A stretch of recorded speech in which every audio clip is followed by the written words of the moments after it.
지난주에 우리 부활절로 예배를 드렸습니다. 예수님의 부활하심은 과거의 사건으로 끝난 것이 아닙니다. 부활은 진행형이고 미래형입니다. 즉 예수님의 부활이 있기 때문에 이제 미래에 우리 성도들의 부활이 있습니다. 그래서 우리 예수님의 부활이 곧 나의 부활이 될 것입니다. 오늘 제목은 미래형 부활입니다.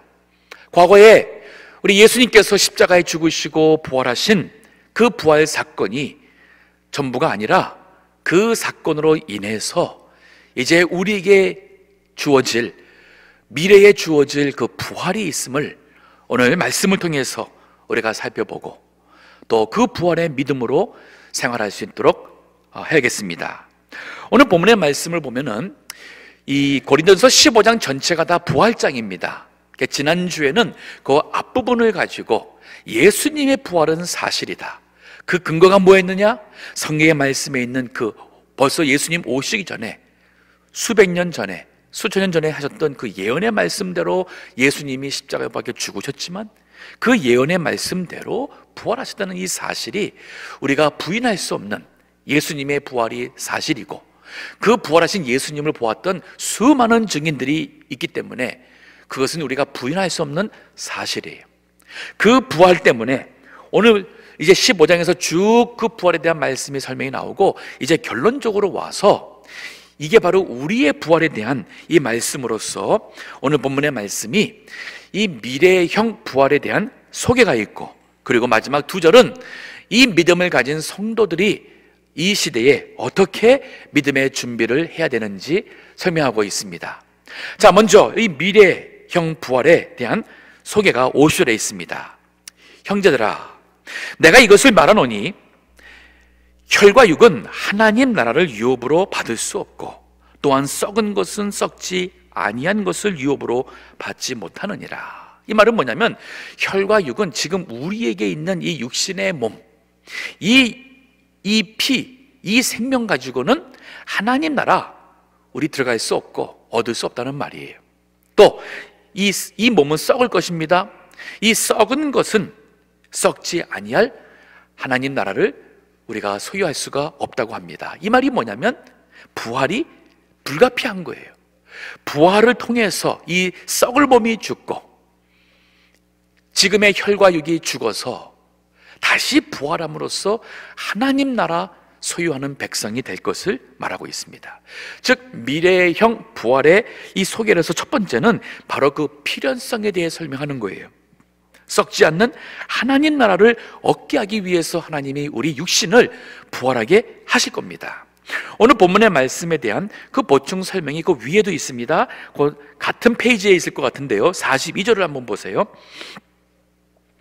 죽은 자의 부활도 이와 같으니 썩을 것으로 심고 썩지 아니할 것으로 다시 살며, 욕된 것으로 심고 영광스러운 것으로 다시 살며, 약한 것으로 심고 강한 것으로 다시 살며, 육의 몸으로 심고 신령한 몸으로 다시 사나니 육의 몸이 있은즉 또 신령한 몸이 있느니라.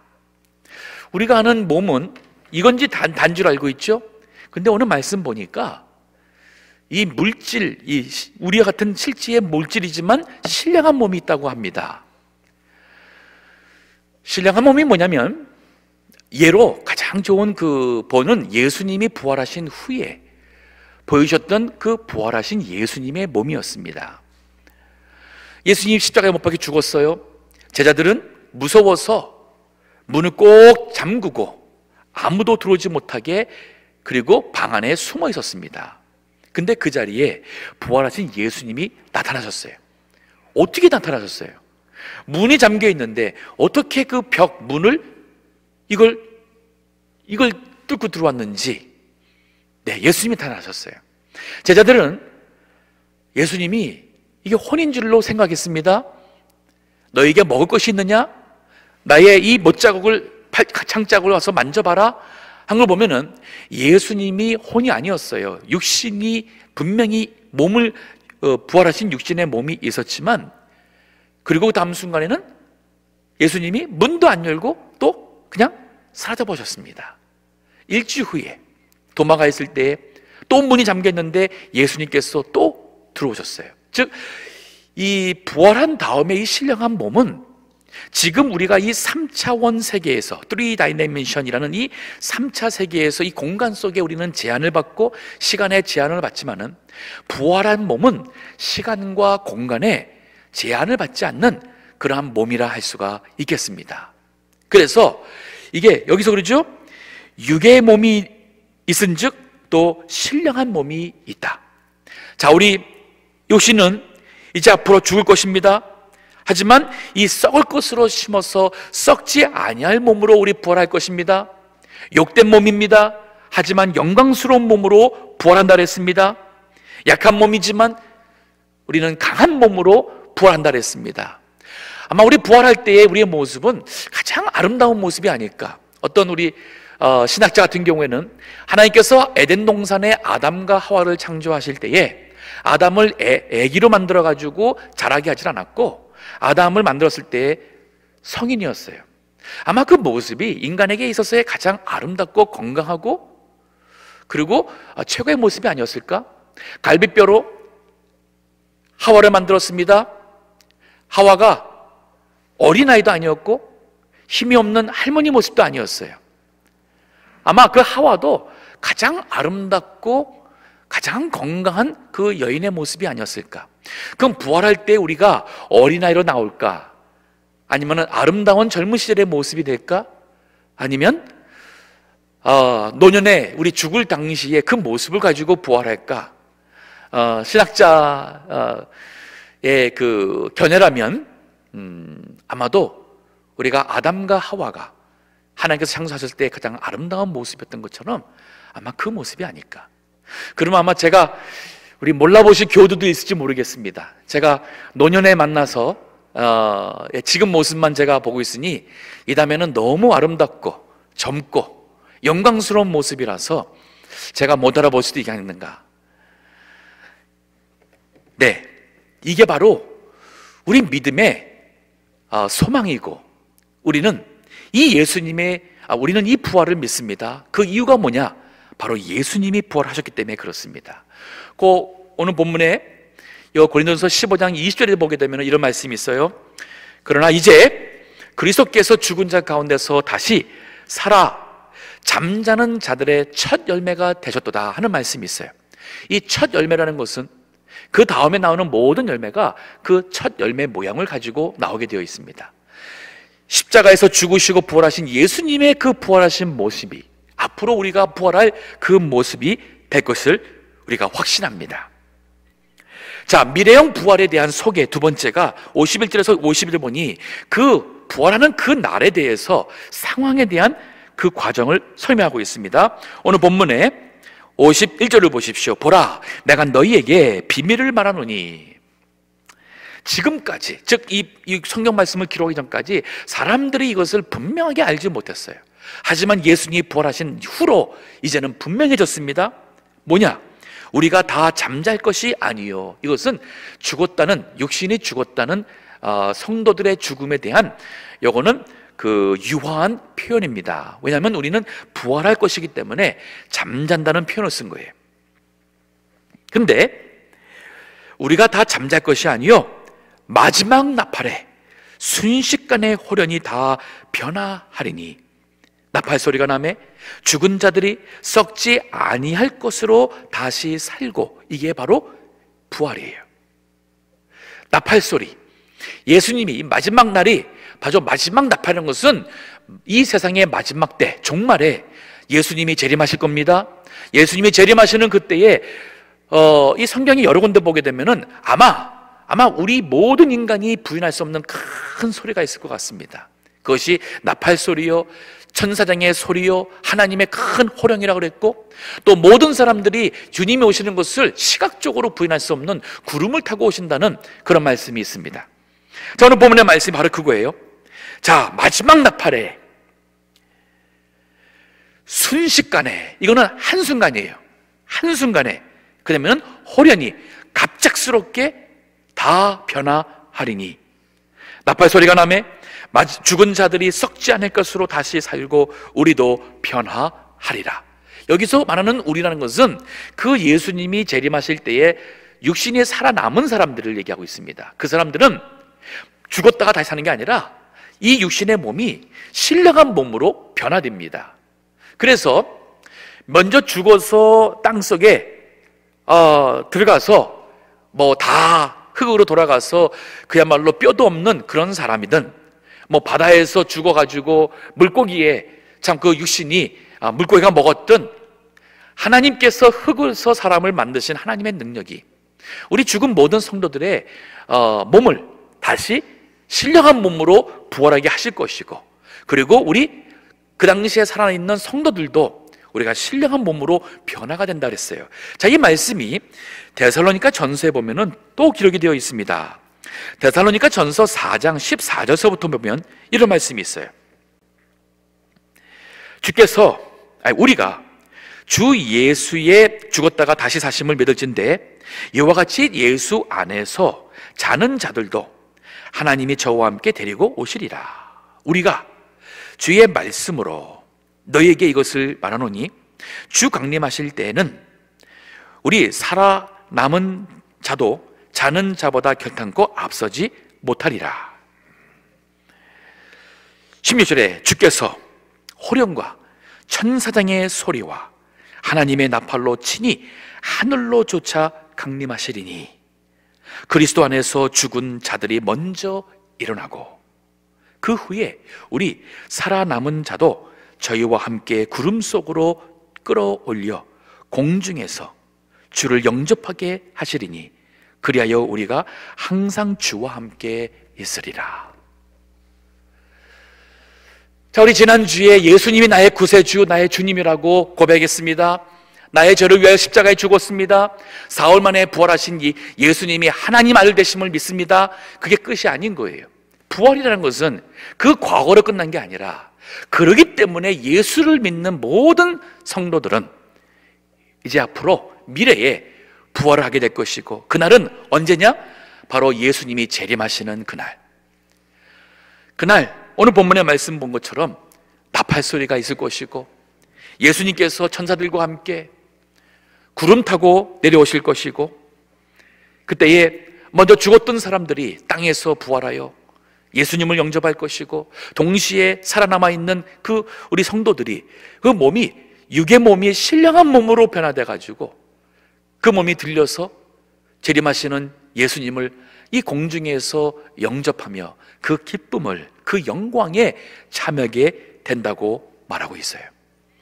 혹시 이 자리에 정말 한 사람도 우리 동부 가족들 빠짐없이 예수님 재림하시는 날 우리의 육신이 부활하여서 참 가장 아름답고 하나님께서 주신 가장 건강하고 영광스러운 몸으로, 신령한 몸으로 부활하여 예수님을 영접하고 하나님 나라에서 우리에게 주어진 구원의 완성을 누릴 수 있는 주의 백성 되시기를 한 사람도 빠짐없이 다 되시기를 주의 이름으로 축원합니다. 그러기 위해서는 예수님의 부활은 사실이다. 예수님은 나의 구세주, 나의 주님. 내가 하나님의 그 약속의 말씀대로 예수님을 믿으면 나의 모든 죄 다 사함받고, 그리고 예수님의 생명, 나의 생명, 예수님의 부활, 나의 부활이 되게 될 것입니다. 오늘 본문의 말씀 보면은 요거를 좀 더 이제 그 교리적으로 설명을 합니다. 그 결과예요. 미래형 부활에 대한 소개를, 그 결과가 나오게 있습니다. 고린도전서 15장 53절을 보세요. 이 썩을 것이 육신의 몸이죠. 불갑을 썩지 아니할 것을 입겠고 부활한 신령한 몸입니다. 이 죽을 것이 죽지 아니함을 입으리로다. 이 썩을 것이 썩지 아니함을 입고 이 죽을 것이 죽지 아니함을 입을 때에는 사망이 이김에 삼킨 바 되리라고 기록된 말씀이 응하리라. 이것은 이사야서에 있는 그 말씀대로 응하게 된다 그랬습니다. 또 55절의 말씀은 호세아에 있는 말씀의 예언의 성취인데, 사망아 너의 이기는 것이 어디 있느냐, 사망아 너의 쏘는 것이 어디 있느냐. 이 말은 뭐냐면, 우리는 모두가 다 이 죄의 권세 아래 이 세상에 태어나서 죽습니다. 예외가 없습니다. 우리는 다 죽을 수밖에 없어요. 그런데 그날은 이 사망의 권세를 이기게 되는 날이요, 사망아 너의 쏘는 것이 어디 있느냐, 즉 우리를 죽이기 위해서 쏘는 그 죽음의 화살을 여기 지금 표현하는 것인데, 바로 그 죽음에 네가 쏘는 것이 어디 있느냐. 그러면서 56절에 보니 사망에 쏘는 것은 죄요, 죄의 권능은 율법이라. 이 말은 뭐냐면, 우리가 죄를 범했기 때문에, 죄인이기 때문에 우리는 그 사망의 권세 아래 있다는 말씀이에요. 그러면 우리가 왜 죄인이 되었느냐? 하나님의 율법의 말씀에 비춰본 우리 모든 인간은 의인은 하나도 없는 다 죄인인 거예요.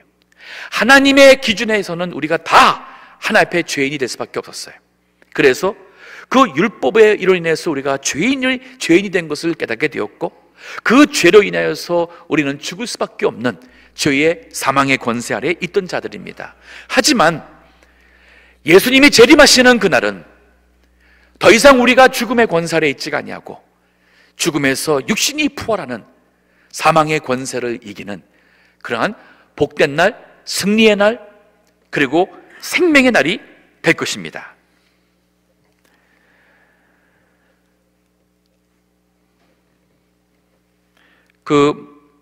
마태복음 24장에 있는 말씀도 하나 더 보고 싶습니다. 마태복음 24장에 보면은 예수님이 그 재림에 대한 말씀을 또 주신 게 있어요. 제가 일부러 성경에 나와 있는 이 재림에 대한 말씀을 좀 더 읽는 거예요. 그래야지만은 이게 우리 김정원 목사의 한 개인의 의견이 아닌, 이건 사도 바울이 고린도전서에서도 말씀했고, 또 데살로니가 전서에서도 말씀했고, 또 마태복음 24장에 예수님께서 친히 말씀하신 사실을 우리가 알아야겠습니다. 여기 마태복음 24장 30절에 보니 그때에 마지막 때입니다. 세상 종말, 그리고 예수님이 재림하시는 그날, 인자의 징조가 하늘에서 보이겠고, 그때에 땅의 모든 족속들이 통곡하며 그들이 인자가 구름을 타고 능력과 큰 영광으로 오는 것을 보리라. 왜 이들은 통곡합니까? 이들은 예수님의 그 구원의 부활에 참여하지 못하는 불신자들이에요. 믿지 않던 사람들, 그 사람들이 주님을 그 재림하실 때에는 그들은 통곡하게 될 것입니다. 31절에 저가 큰 나팔 소리와 함께 천사들을 보내리니 저희가 그 택하신 자들을 하늘 이 끝에서 저 끝까지 사방에서 모으리라. 요한계시록 1장 7절에도 말씀합니다. 볼지어다 구름을 타고 오시리라.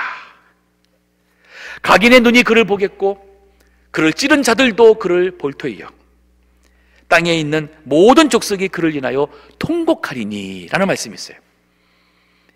그를 인하여 애곡하리니 그러하리라. 주님이 재림하시는 그날, 예수님 믿지 않던 모든 불신자들은 그만 이 죽음에서 생명으로 얻는 구원의 은혜에 참여하지 못하고 그때 그들은 다 애곡한다는 말이 있습니다. 자, 여기 애곡한다는 말을 보니까 그러면 예수 믿지 않고 죽으면은 없어지는 게 아닌가? 살아있는가? 네, 그렇습니다. 여호와 증인들, 그리고 안식교회, 이 사람들은 사람이 예수 믿고 죽지 않으면 그냥 없어진다고 그래요.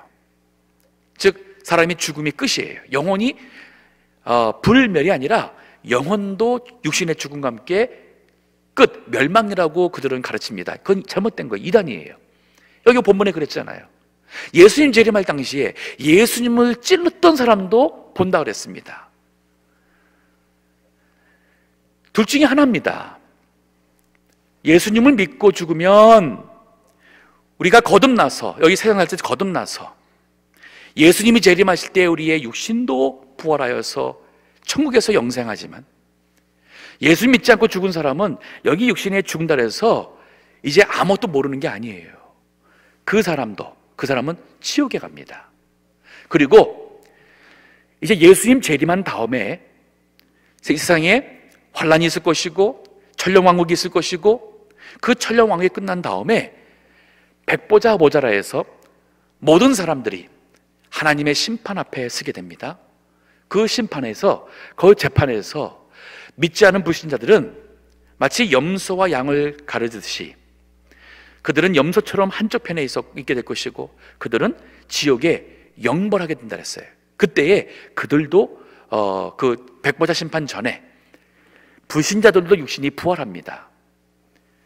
그러니까 육신의 부활이, 신자들은 예수님 재림하실 때에, 그리고 불신자들은 나중에 천년왕국이 끝나고 최후 백보자 심판 전에 불신자들도 육신이 부활합니다. 하지만 그들은 부활하여 사단과 마귀를 위하여 준비된 그 지옥에 그들이 거기 있게 될 것이라고 요한계시록에 기록하고 있습니다. 우리 예수 믿고 안 믿고 하는 문제는, 이건 선택의 문제가 아닌 영혼의 문제예요. 그래서 예수님 믿고 또 구원받지 모든 사람들, 특별히 우리 가족들 전도해야 될 우리는 의무가 있고, 이거는 우리의 사명이 됩니다. 자, 오늘 본문의 말씀 다시 갑니다. 이 미래형 부활을 위한 준비예요. 그럼 어떻게 우리가 살아야 되느냐? 50절 보니 우리 주 예수 그리스도로 말미암아 우리에게 이김을 주시는 하나님께 감사하노니. 자, 이 사실을 알고 지금 나를 보니까 이건 너무 감사한 거예요. 하나님께 감사. 왜? 이김을 주시니까. 죽음의 권세에서 우리가 이기게 될 그 부활의 소망을, 이거 우리에게 죽음의 권세를 이기는 이 생명을 주시는 하나님을 감사하게 되죠. 근데 이게 그냥 된 것이 아니었어요. 여기 보니까 우리 주 예수 그리스도로 말미암아 우리에게 이김을 주신다. 즉 예수 그리스도께서 우리 죄를 위하여 십자가에 죽으시고, 그러나 죽음에서 부활하심으로 그 예수 그리스도로 말미암아 우리에게 이김을 주시는 하나님께 예배한, 감사한다. 이건 지금 우리가 살아가면서 내 영혼 속에, 내 삶 속에 내가 이렇게 지금 기뻐할 수 있고 감사할 수 있고 은혜 가운데 살 수 있는 것은 바로 내가 오늘 죽어도 앞으로 주님 재림하실 때는 내가 부활하여서 하나님의 영광의 나라에서 살 소망이 있기 때문에, 그래서 나의 우리 주 예수 그리스도로 말미암아, 즉 예수님의 십자가와 부활을 생각할 때에 너무 감사하고 하나님의 사랑과 하나님의 그 놀라운 은혜를 찬송할 수밖에 없죠. 그 예수 그리스도로 말미암아 우리에게 이김을 주시는 하나님을 예배하며 감사하는 것이, 이게 바로 우리의 하나님과의 믿음의 관계를 말하고 있어요. 즉 우리 이 부활의 소망이 있는 사람일수록 우리 매일매일 하나님과 동행하며 나를 위해 십자가에 죽으시고 부활하신 예수 그리스도를 믿음에서, 그 믿음 안에서 흔들리지 않냐고 살아가야 되는 것이에요. 로마서 2장 24절과 25절에 보면은 여기는 본문의 말씀이 비슷한 표현이 있어요. 그 바로 전에서는 바울이 죄 때문에 그 자기 자신의 내면 속에 있는 나라는 이 두 사람이 내면 속에는 거듭나서 하나님의 뜻대로 살고자 하는 이 거듭난 이 영혼, 이 나라가 나가 있는가 하면 여전히 나의 마음속에 육신의 그 소욕을 따라 죄를 짓게 하는 또 다른 이 둘 사이의 갈등 속에 있는 자기 자신에 대한 그것을 로마서 7장에서 말하면서 24절에 보게 되면은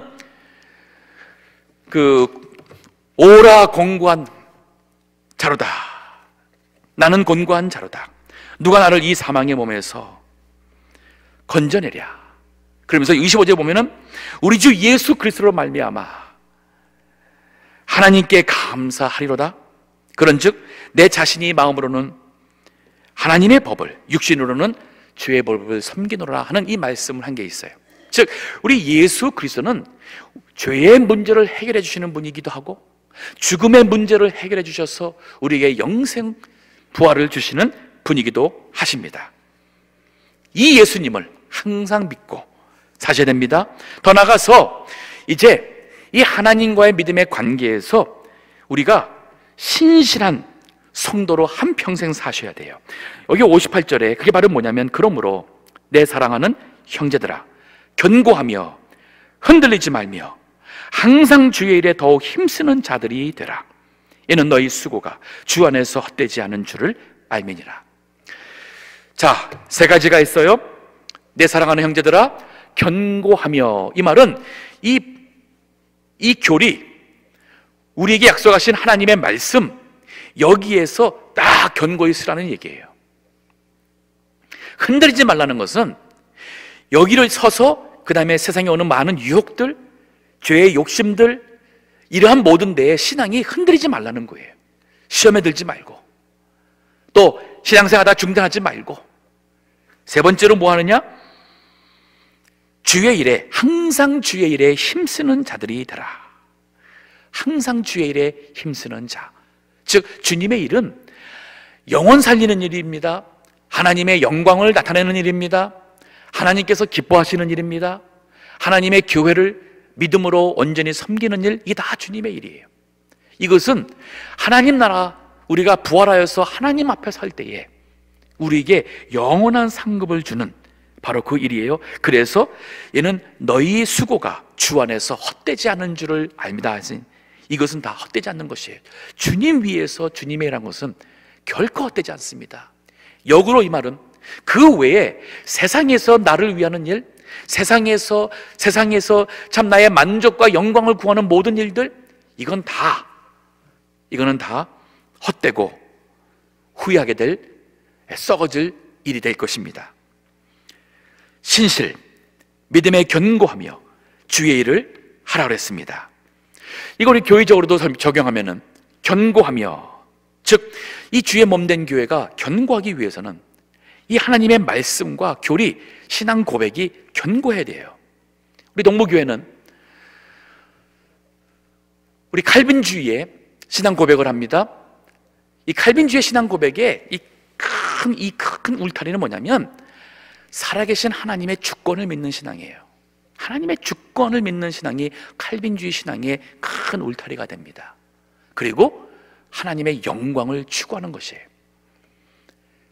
저희 교회는 하나님의 주권을 믿습니다. 그리고 하나님의 영광만을 추구합니다. 거기에서 믿음이 흔들리지 않아야 돼요. 즉 우리 이 믿음이 흔들리지 않기 위해서는 바로 말씀으로 돌아가야 됩니다. 우리 종교개혁을, 저희는 개신교 교회입니다. 종교개혁을 통해서 중세 때 왔던 그 교회에서 우리가 종교개혁을 하며 나왔습니다.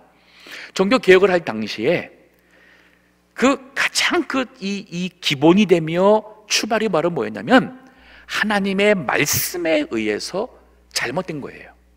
중세 때 교회가 잘못됐다. 하나님의 말씀에 의해서 하나님과 사람 사이의 중보자는 예수 그리스도지 교황이 아니다. 우리 신앙의 절대 주권, 기초는 그 ultimate authority of our faith, 우리 신앙의 절대적 최종적인 권위는 성경 말씀이지 교황이 아니다. 이게 바로 중세 때의 교황청, 이 교황의 권위가 그만 예수님의 자리에 올라간 거예요. 아니다. 그리고 말씀으로 돌아가야 된다. 그래서 말씀을 가르치고 성경 말씀에 의해서, 연옥은 성경에 없으니까 사람이 죽으면 지옥 아니면 천국이지, 연옥이라는 것은 천주교가 만들어낸, 이건 성경에 없는 거예요. 또 중세 때는 하나님 말씀을 떠나고 보니까 신앙이 미신화돼 버렸어요. 너무 미신이 많아졌어요. 각종 미신들, 우상을 만들고 거기에 우상 앞에 절하고, 또 사람들을 성인이라 해가지고, 성경에 보면 성인이 우리가 성인이에요. 예수님 믿은 사람들은 다 거룩한 물이 성인입니다. 고린도전서 1장 2절에 보면은 바로 우리가 성인인데, 천주교에서는 연옥에서 천국으로 가게 하는 사람을 교황이 정하고, 교황이 정했을 때 그 사람을 성인이라고 칭하고 그 성인에게 중보 기도를 한다는 것은 이건 죄예요. 옳지 않습니다. 이 모든 것의 기준이 바로 성경이었어요. 그러니까 우리가 이 견고하며 할 때의 견고라는 것은 우리가 성경에 의해서 성경 중심으로 교회가 세워질 때에 견고합니다. 흔들리지 않습니다. 여기서 흔들리지 않는다는 것은 바로 순교의 신앙을 포함합니다. 저희는 순교의 신앙의 그 가르침과 정신을 물려받은 우리 교단이에요.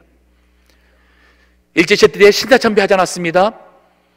일본의 황제에게 머리 숙여 목숨 살겠다고, 고통을 피하겠다고 고개 숙이지 아니하신 그러한 목사님들, 성도들의 신앙의 뿌리를 물려받은 것이 바로 이 순교의 신앙 정신이에요.